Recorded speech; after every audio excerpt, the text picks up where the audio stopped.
우리 오늘 하나님 말씀은 민수기 16장 1절에서 3절 말씀과 31절에서 35절 말씀 두 곳만 요약해서 보겠습니다. 성경책은 구약성경 제가 가진 성경 221페이지 2페이지입니다. 민수기 16장 1절에서 3절 먼저 한 절씩 교독합니다. 레위의 정손 고핫의 손자 이스라엘의 아들 고라와 루벤의 자손 엘리압의 아들 다단과 아비람과 빌레스의 아들 온이 당을 짓고 이스라엘 자손 총회에서 택함을 받은 자 곧 회중 가운데에서 이름 있는 지휘관 250명과 함께 일어나서 모세를 거스르니라. 그들이 모여서 모세와 아론을 거슬러 그들에게 이르되 너희가 분수에 지나도다. 회중이 다 각각 거룩하고 여호와께서도 그들 중에 계시거늘 너희가 어찌하여 여호와의 총회 위에 스스로 높이느냐. 31절 시작. 그가 이 모든 말을 마치자마자 그들이 섰던 땅바닥이 갈라지니라. 땅이 그 입을 벌려 그들과 그들의 집과 고라에게 속한 모든 사람과 그들의 재물을 삼키매 그들과 그의 모든 재물이 산채로 수월에 빠지며 땅이 그 위에 덮이니 그들이 회중 가운데서 망하니라. 그 주위에 있는 온 이스라엘이 그들이 부르짖음을 듣고 도망하며 이르되 땅이 우리도 삼킬까 두렵다 하였고 여호와께로부터 불이 나와서 분향하는 250명을 불살랐더라. 아멘. 제가 49절 말씀 48절 49절 봅니다. 죽은 자와 산 자 사이에 섰을 때에 연병이 끝이니라. 고라 일로 죽은 자 외에 연병에 죽은 자가 14,700명이었더라. 아멘. 내 안의 한계를 넘어 역사하신 하나님, 이 시간 수술을 앞에 두고 있는 우리 성도님들, 또 병원에 입원해서 영상으로 이 시간 참여한 우리 성도님, 또 요양병원에서 근무하고 있는 우리 성도님들, 외국에서 이 시간 유튜브를 통해 저희 교회 예배에 참여하는 우리 성도님들, 정말로 내 안에 한계를 뛰어 역사하시는 그 하나님이 여러분의 하나님 되기를 주의 이름으로 축복합니다. 금요일, 토요일은 정말로 많은 비가 오는 모습을 보면서 이제 여름이 정말로 시작되었구나 하는 생각이 들고, 오늘도 많이 습해요. 그렇죠? 에어컨을 틀지 않으면 참 생활하기가 어렵다는 생각이 드는데, 우리가 언제 이렇게 에어컨 틀고 살았는가요? 유일하게 부츠 가지고 흔들고 선풍기가 유일한 소망을 살던 시대인데, 지금은 그런 시대는 다 지나가고 조금만 힘들어도 이제 우리는 힘들다고 하는 그런 삶을 사는 시대에 살고 있습니다.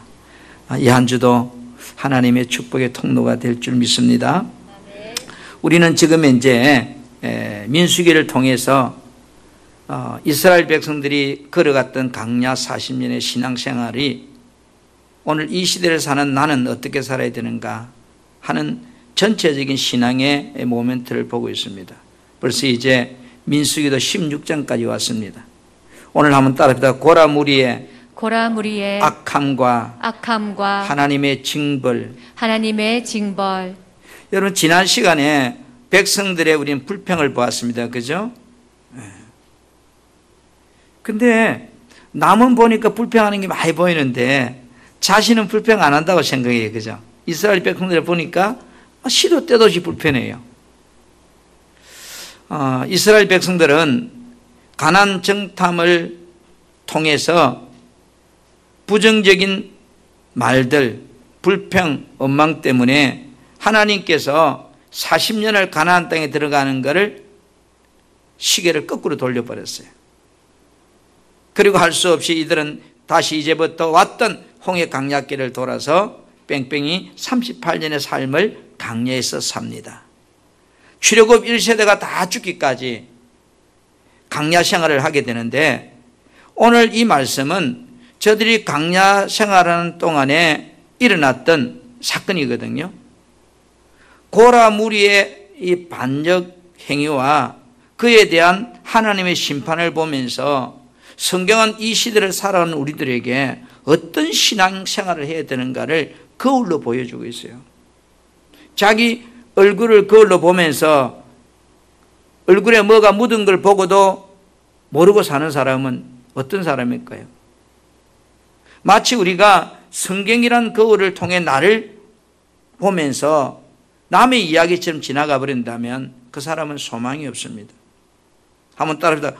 고라무리 같은 생각과 행동을 하지 말자. 생각과 행동을 하지 말라자. 오늘 본문 16장 1절에서 2절 말씀은 네이의 정손 고앗의 손자 이스라엘의 아들 고라와 그 다음에 르우벤의 자손 엘리압의 아들 다단과 아비람과 벨렛이 아들 온이 당을 지어서 지금 이제 그리고 지휘관 250명이 합당해서 모세와 아론에게 지금 시비를 걸고 그 다음에 그 사역을 방해하고 하는 그런 모습입니다. 여러분, 우리가 설령 자신의 생각이 옳다고 해도요, 하나님께서 세워주신 근위에 도전하려고 하면 안 돼요. 그게 오늘 말씀의 핵심이에요. 내 생각이 맞다고 하더라도 네이의 정손이요, 그 다음에 이스라엘의 아들 고라가 당을 만들어서 오늘 반역하는 모세와 아론에게 대항하는 그런 장면의 말씀이고, 그 대항을 통해서 오늘 일어난 엄청난 벌의 사건들입니다. 몇 년 전에는 모세에게 그 형 아론하고 누나 미리암이 방귀를 들다가, 그죠?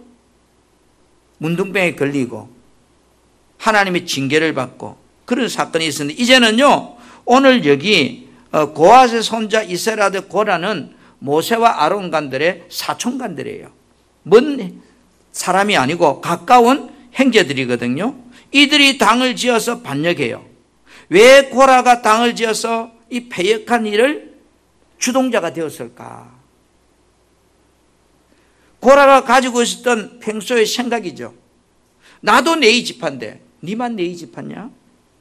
하나님께서 우리와도 함께 하시는데 모세와 아론만이 제사장이 되어서 우리 위에 군림한다고 생각하니까, 이래라 저래라 한다고 생각하니까 늘 뭐요? 마음속에 불만이 있은 거예요.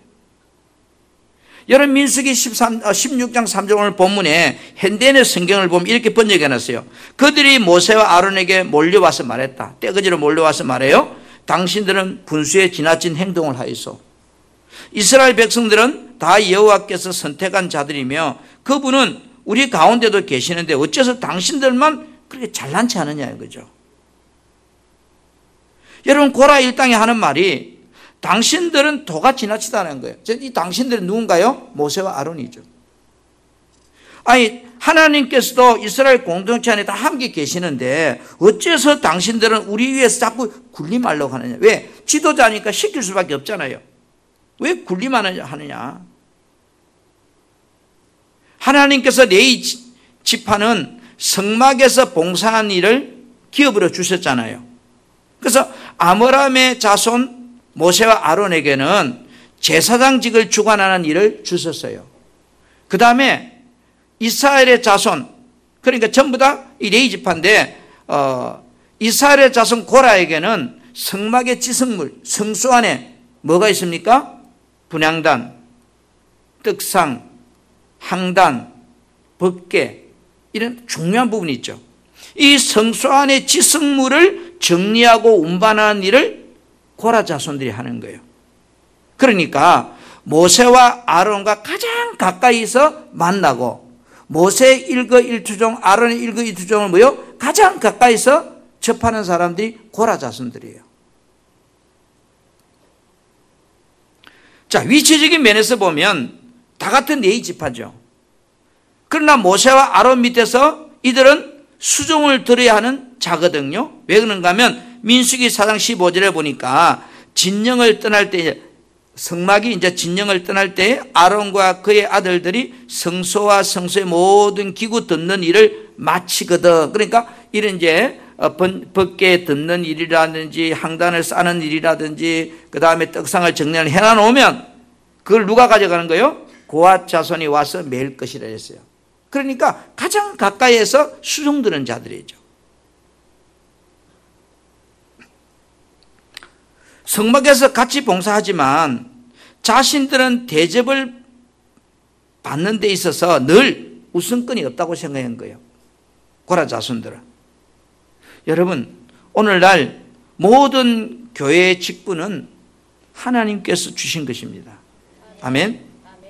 제사장직을 수행하는 아론이나 성막의 기구를 운반하고 관리하는 고라나 다 동일한 사명이잖아요.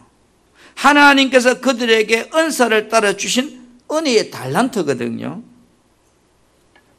여러분들이 교회에서 봉사를 할 때 장로나 권사나 집사나 건찰이나 이 직분의 비교 의식을 가지고 봉사하면 안 돼요. 직분은 비교하러 준 게 아니에요. 자신이 하는 일이 하나님께서 나에게 딱 맞는 일을 주셨다고 생각하면 그 일을 할 때 불평하지 않아요. 아무런 문제가 안 생겨요.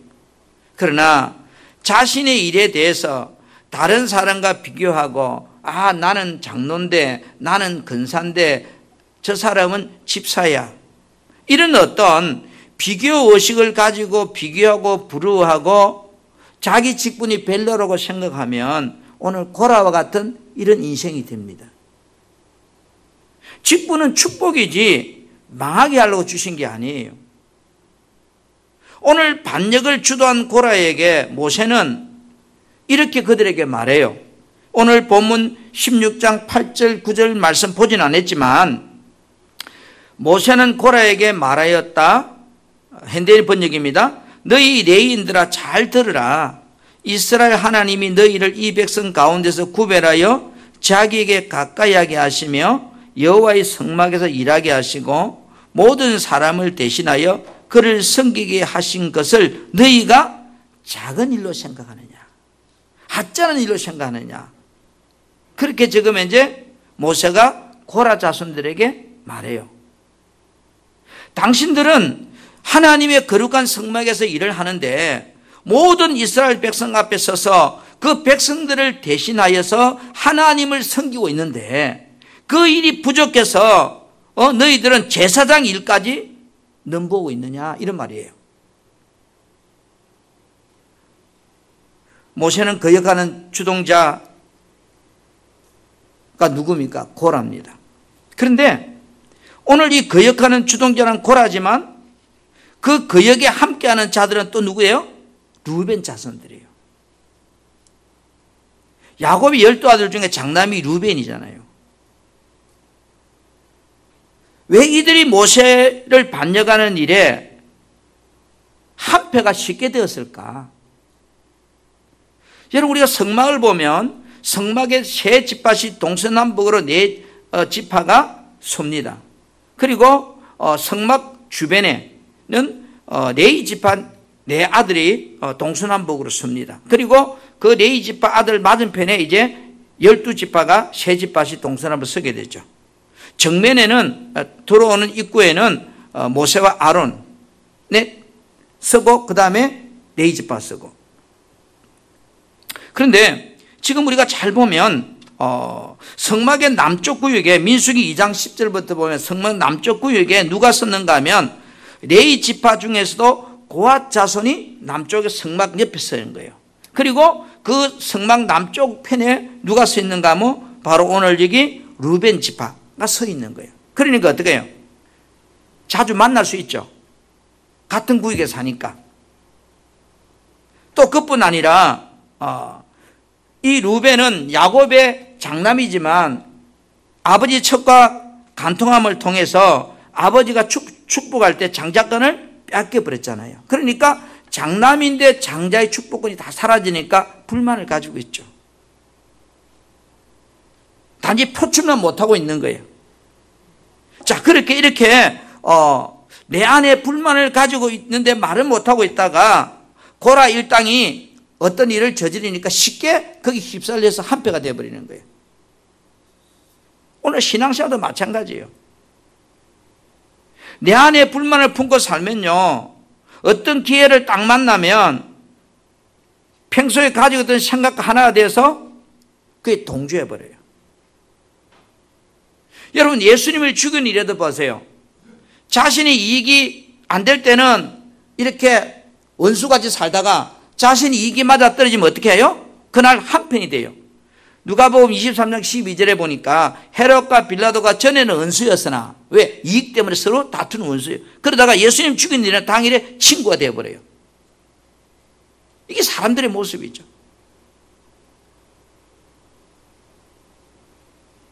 우리가 신앙생활을 하면서 믿음이 좋은 사람과 교제하면 비록 내가 믿음이 좀 적더라도 좋은 봉사자가 되고 충성된 자들이 되어서 하나님을 기쁘게 하는 신앙생활을 합니다.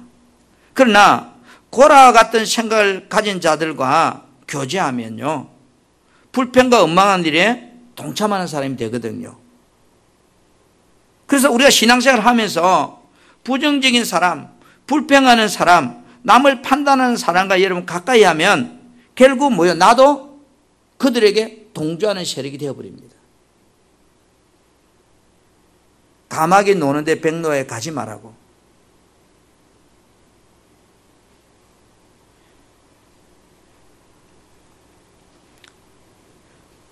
오늘 이 고라 일당들이 하는 말에는 저는 틀린 말이 아니라고 생각합니다. 고라 일당이 모세를 향하여 하는 말에 일리가 있다고 생각합니다. 그렇기 때문에 거역했겠죠. 오늘 민수기 16장 3절에 그들에게 이르되 너희가 분수에 지나치다. 너희가 어찌하여 여호와 총회에 스스로 높이느냐? 이렇게 적으면 이제 고라 일당이 모세와 아론을 위해서 이야기하는 거거든요. 여러분이 평사원이 됐을 때 하고 여러분이 사장님이 됐을 때 하고 위치에 따라서 역할이 달라지기 때문에 어쩔 수 없이 구조적으로 지시체계가 자꾸 많아지게 되어 있습니다.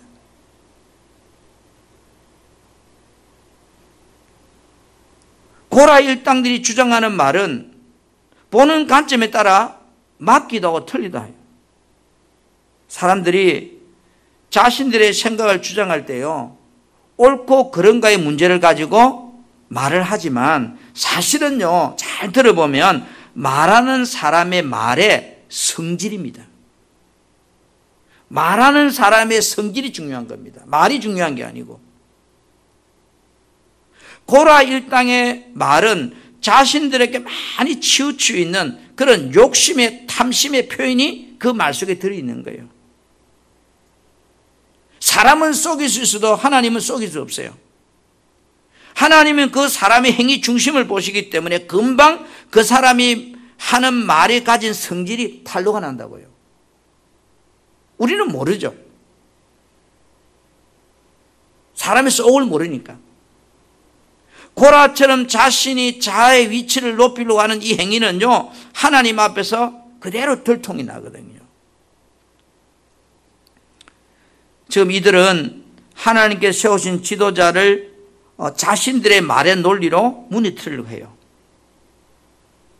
모세와 아론은 하나님께 세워주신 근이고 하나님이 주신 위치의 자리예요. 저들의 생각과 비록 달라도 모세의 말을 들어야 하고 순종해야 하는 저들의 위치예요. 모세에게 뭘 가르치거나 항변하거나 따지고 할 그런 위치는 아니거든요. 우리 성도들이 신앙생활을 하면서 교회 중직자가 되면요, 목회자의 관계에서 자신도 모르게 마치 이래 고라 같은 생각을 하는 사람이 가끔 있어요. 우리들이 신앙생활을 하면서 옳고 그름을 떠나서 근위 아래에 있는 사람은 근위 위에 있는 자에게 항변하는 것은 악한 거역행위입니다. 우리는 며칠 전에 국민의힘 전당대회를 보면서 38살밖에 안 된 국회의원도 한 번도 못해본 젊은 총각이 아버지 뻘 대고 국회의원 4선, 5선, 6선엔 국회의원들이 그 밑에 가서 이제 순종하는 모습을 봅니다. 사선현 국회의원이 38살 아들뻘 되는 국회의원 한 번도 못한 그 젊은 친구의 비서실장이 돼가 일을 합니다. 이게 근이라는 거예요. 속은 뒤틀리고 마음에 안 들지라도 세운 근이 앞에 그들은 복종하는 거예요. 세상법도 마찬가지, 교회법도 마찬가지.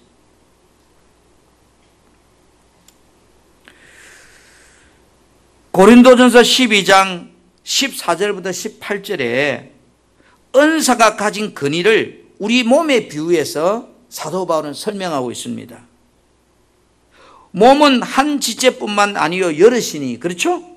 17절에 만일 온몸이 눈이면 듣는 곳은 어디며 온몸이 듣는 곳이면 냄새 맡는 곳은 어디냐? 그러나 이제 하나님이 그 원하시는 대로 지체를 각각 몸에 두었다 이랬어요.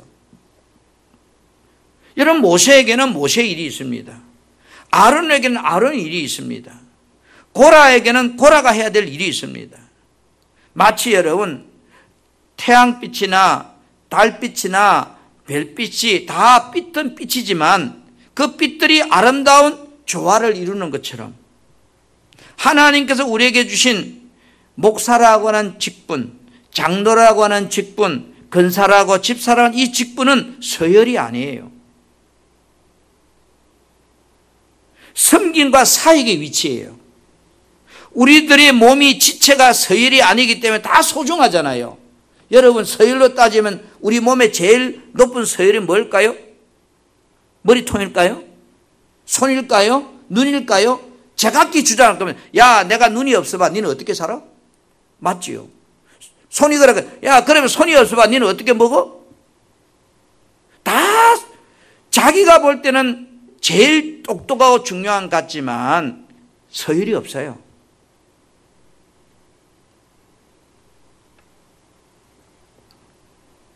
소중한 거예요.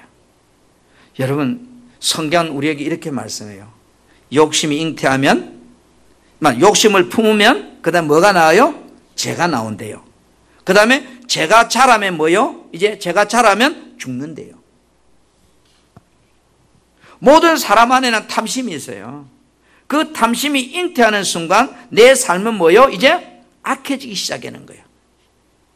내 안에 있는 탐심이 작동하면 고라 일당 같은 행동을 하게 되고 그 결과는 결국 뭐요? 사망, 망하는 길을 사는 인생이 된다는 거예요. 오늘 민수기 16장 32절에서 33절을 보면 땅이 그 입을 열어 그들과 그들의 집과 고라에게 속한 모든 사람과 그들의 재물을 삼키매 이랬습니다. 제가 이 말씀을 보면서 지난주 뉴스 중에 저 브라질이 멕시코입니까? 그 농경지 안에 블랙홀이 그 블랙홀이 싱크홀이 생겨가지고 처음에는 조그만했는데 직경이 운동장보다 더 크게 폭삭 내려앉는 깊이는 20m. 그걸 보면서 아마 고라 일당들이 이런 블랙홀 속에 빠지지 않았을까? 나 혼자 그렇게 생각해 봤어요. 그럼 죽죠, 뭐 어떡해.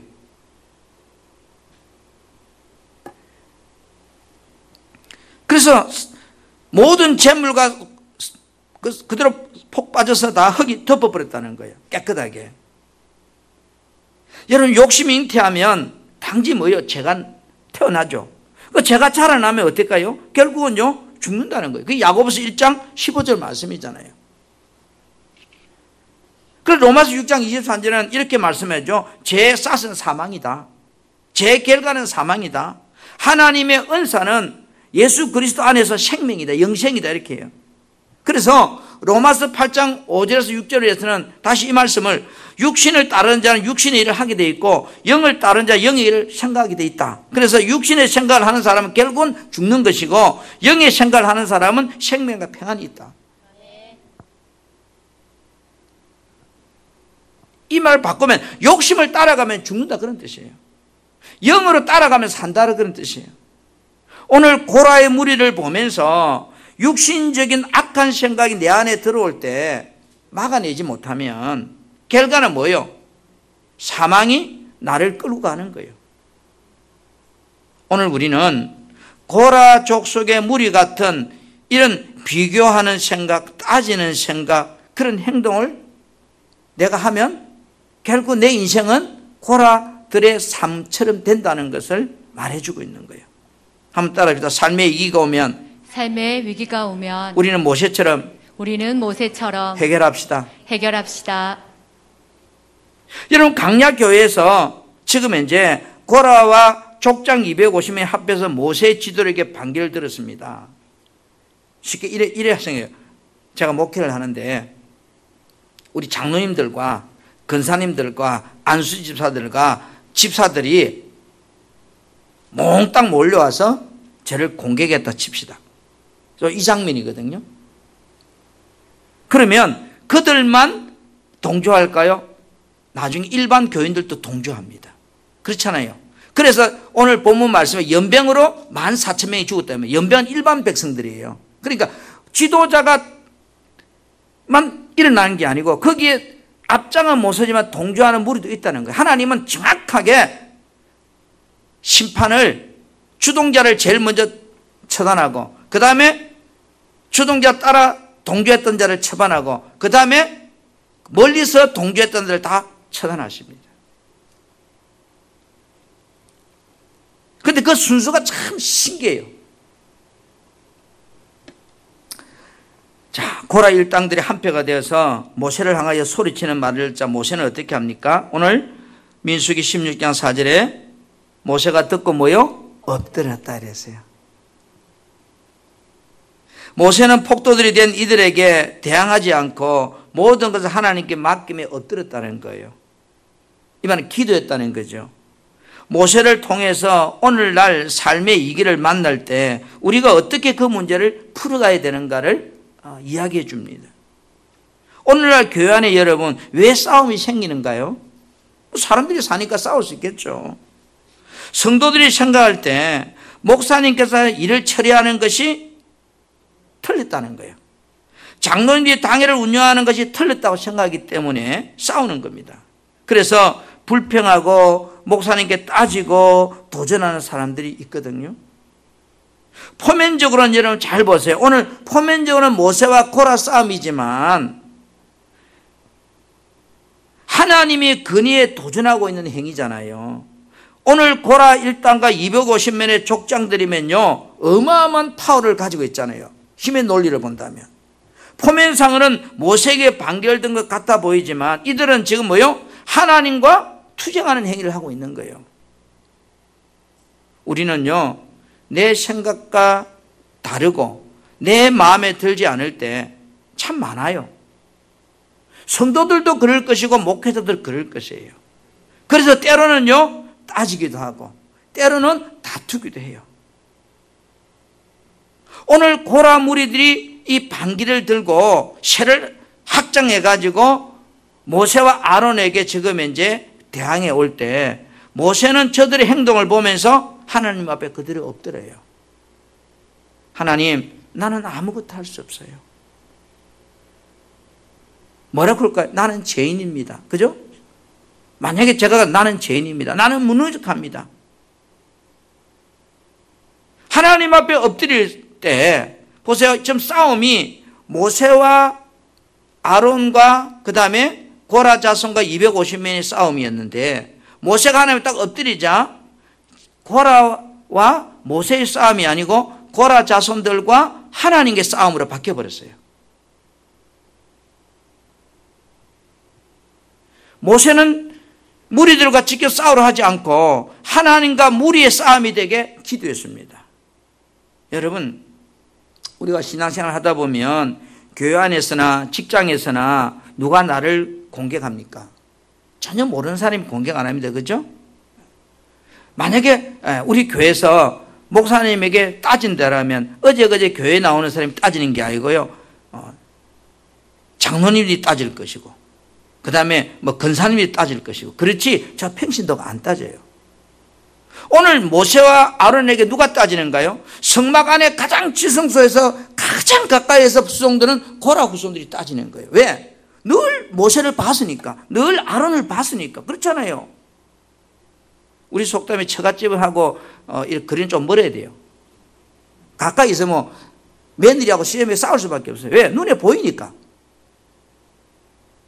여러분 직장에서도 여러분 누구하고 싸우는가요? 사장님하고 안 싸워요. 내 상사들하고 싸우죠. 맨날 상사 만나니까. 그렇잖아요. 멀리 있는 사람 다 좋아 보여요.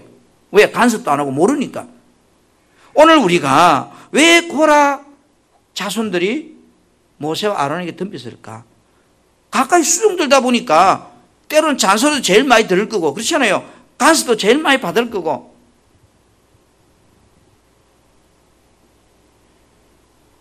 오늘날 여러분, 교회 분열이 생기는 대부분의 교회들은 목회자와 장로님들의 싸움이에요.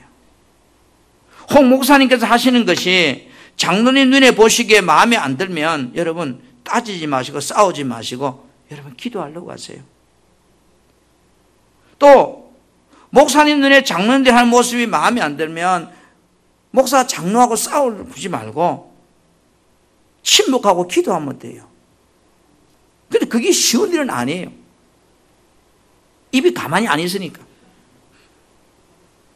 오늘 모세처럼 하나님께 엎드리면 나와 싸움이 누구와의 싸움이 된다고? 하나님과의 싸움이 되는 거예요. 이 길을 만날 때 직장에서나 가정에서나 어디에서나 정말로 이해가 안 되고 다툼이 일어날 때 여러분 인간적인 방법을 찾으러 가지 말고 우리는 뭐예요? 기도하는 거예요. 하나님이 그 일에 싸움 상대가 되게 만드는 거예요. 그럼 하나님 이길 사람이 있어요? 10편 50편 15절에 보니까 환난 날에 나를 부르라. 문제가 생기면 어렵거든 나를 찾으라. 내가 너희를 건지리니 내가 너를 영화롭게 내가 너를 행복하게 해주겠다. 인간적인 눈에는 해결책이 안 보여도요 하나님의 방법의 길은 너무 많다는 그런 뜻이죠. 에레미야 33장 3절에도 너는 내게 부르짖으라. 내가 너에게 응답하겠다. 너는 알지 못하지만 크고 엄밀한 일을 내가 너에게 보이리라. 하나님의 방법은 무궁무진하다는 거죠. 여러분 모세가 지금 이제 고라 무리들이 대항해 올 때 엎드렸습니다. 이런 모세는 할 말이 없을까요? 있지요.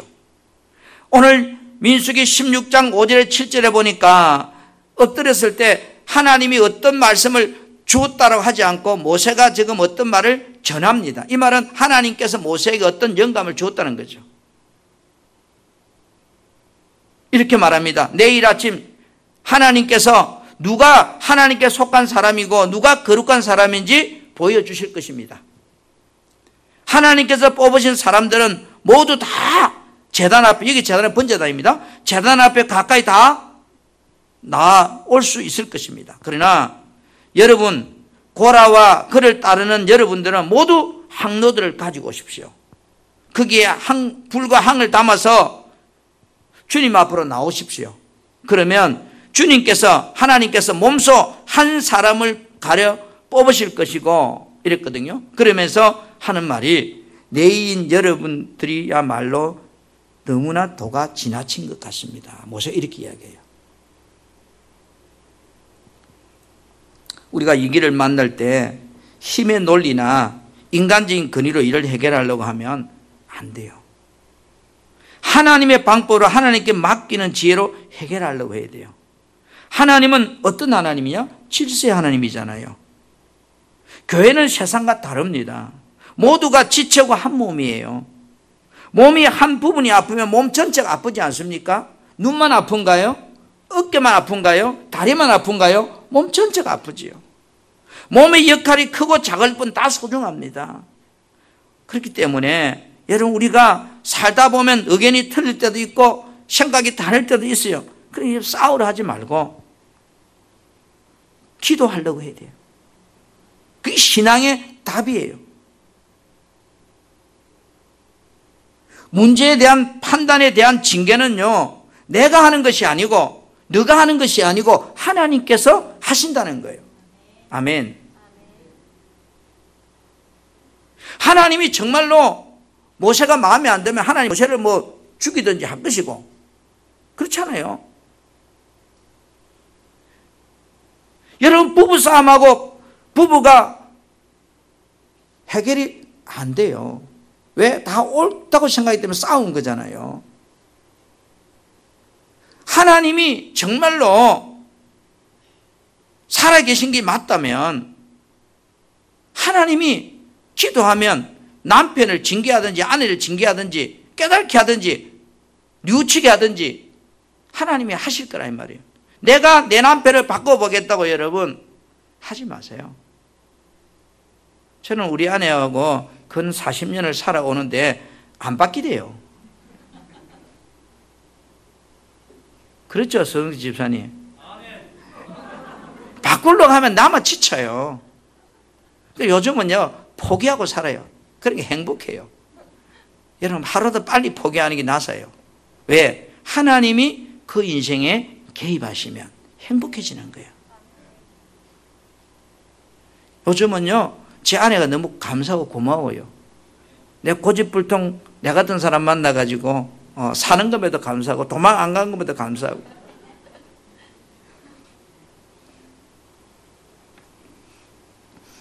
여러분 그렇습니다. 문제에 대한 판단은 하나님이 징계하시다잖아요. 오늘 하나님께서 모세를 대항했던 이들에게 어떻게 오늘 민수기 16장 32절에 33절을 보면 땅이 입을 열어서 뭐요? 그 집과 고라의 모든 사람들을 삼켜버렸다 했잖아요.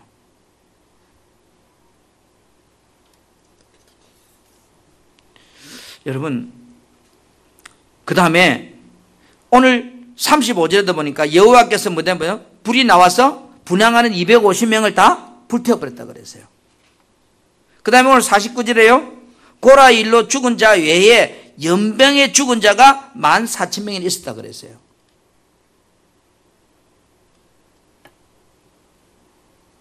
하나님께서 세운 질서와 권위를 무시하고 제멋대로 하면요 하나님이 심판하시거든요.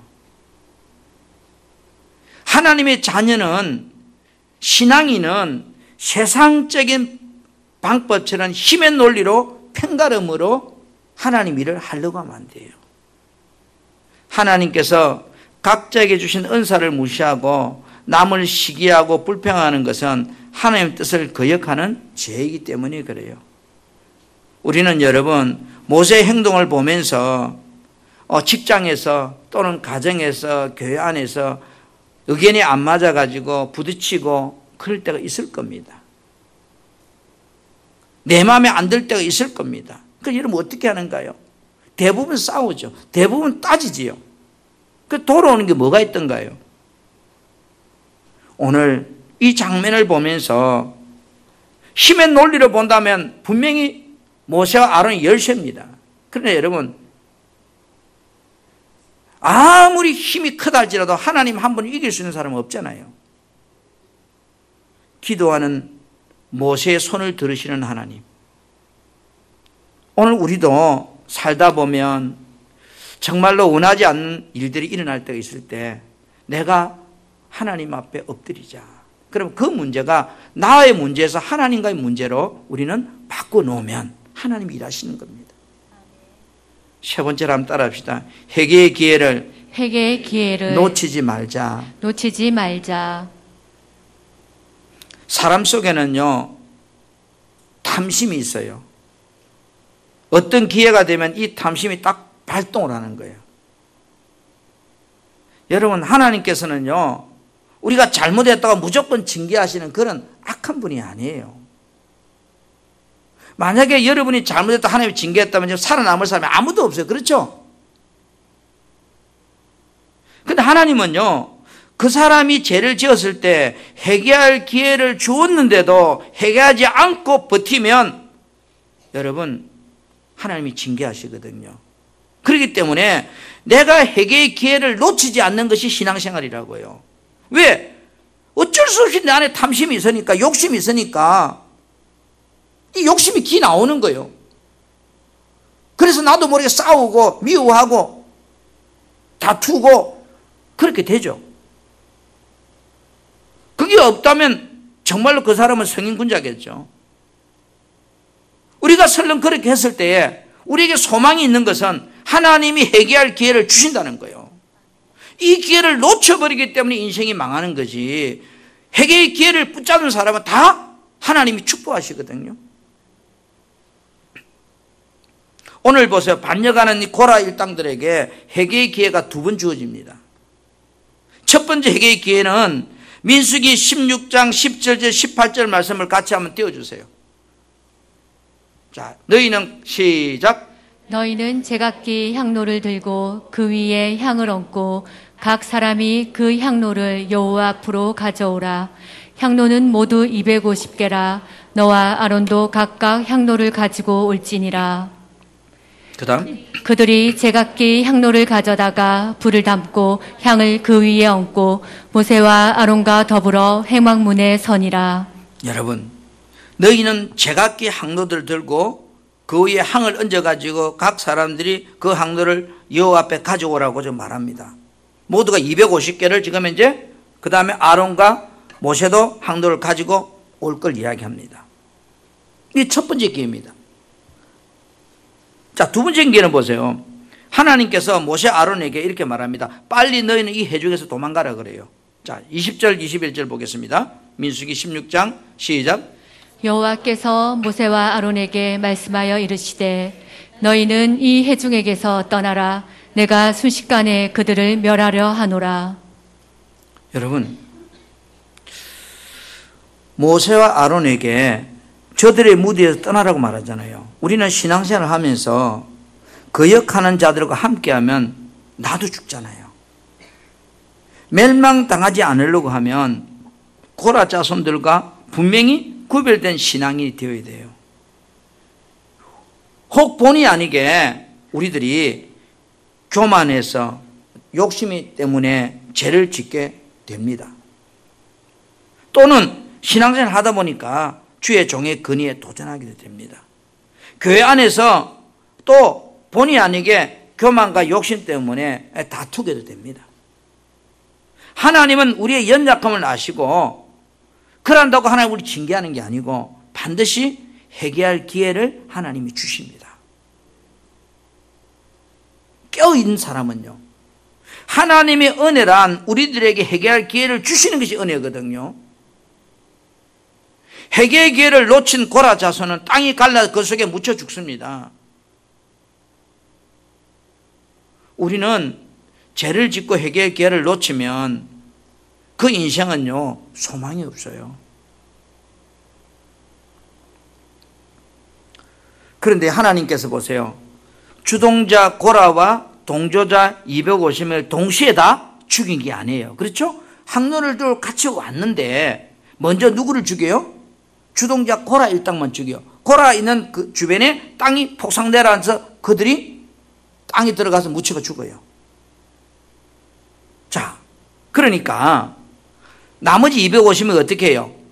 여러분 그때 이 장면을 봤으면 아이고 하나님 내가 잘못했으면 회개하면 되는데 그러면 나살레로 도망가 버린 거예요. 여러분 그 자리에 도망가면 살 줄 알고 도망가는 거예요.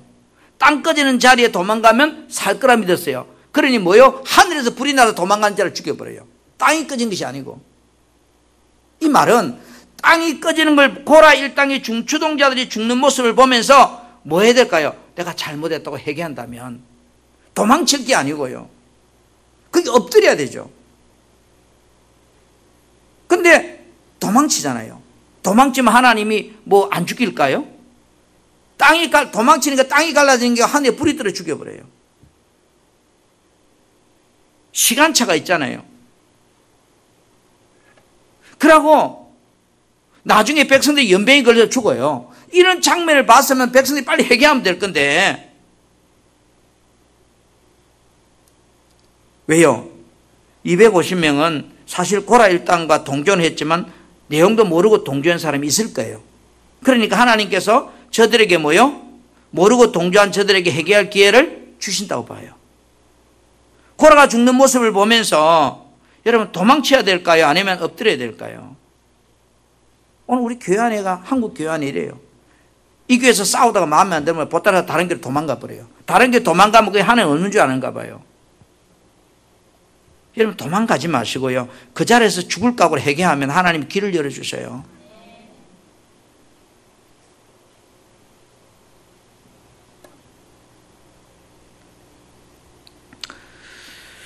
우리 안에는 탐심이 있기에 신앙생활을 하면서 순간 죄를 지을 수밖에 없어요.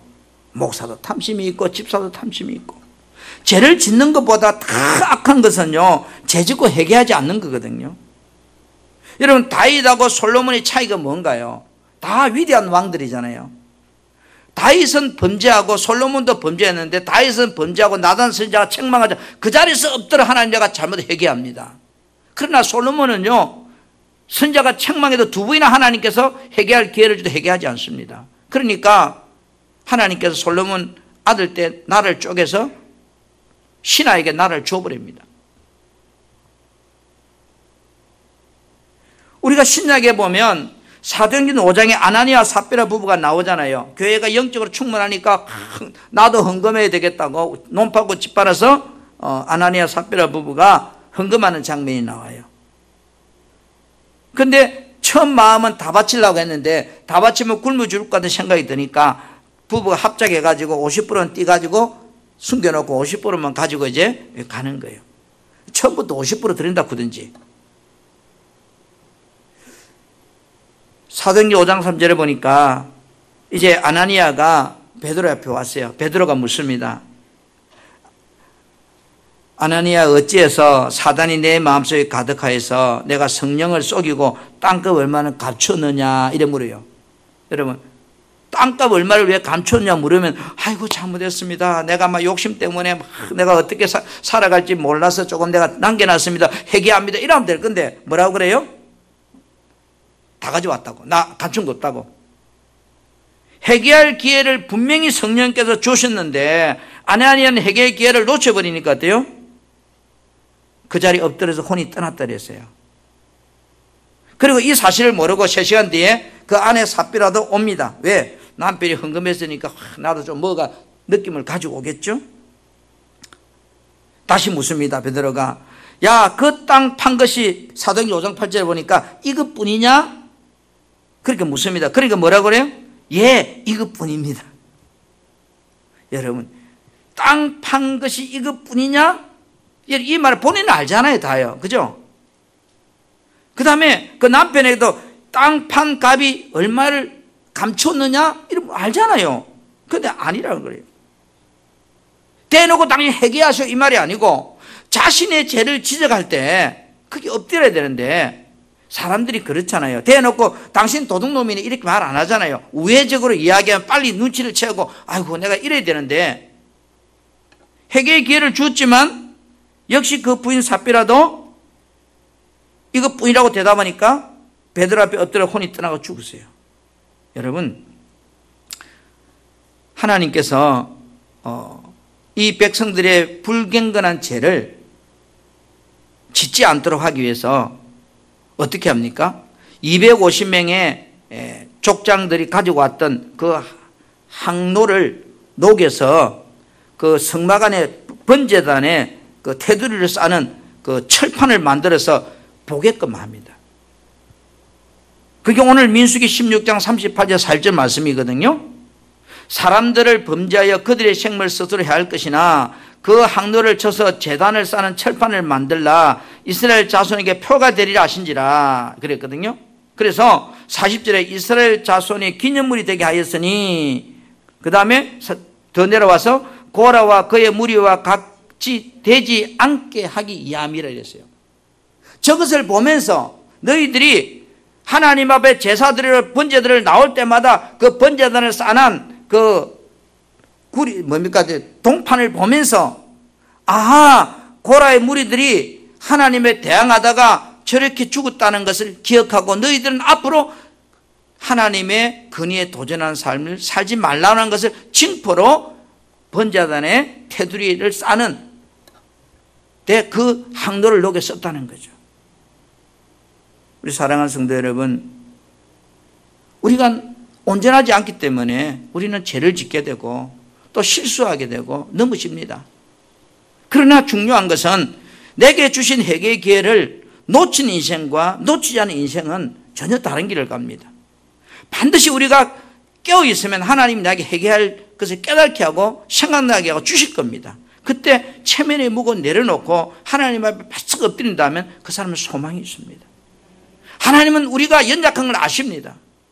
그렇기 때문에 회개할 기회를 주시는 겁니다. 여러분, 하나님은 살아계십니다. 내 말과 행동을 보고 계십니다. 오늘 여러분, 우리는 설령 내 생각이 논리적으로 맞다고 해도 하나님이 세우신 근위에 우리는 도전하면 나만 손해입니다.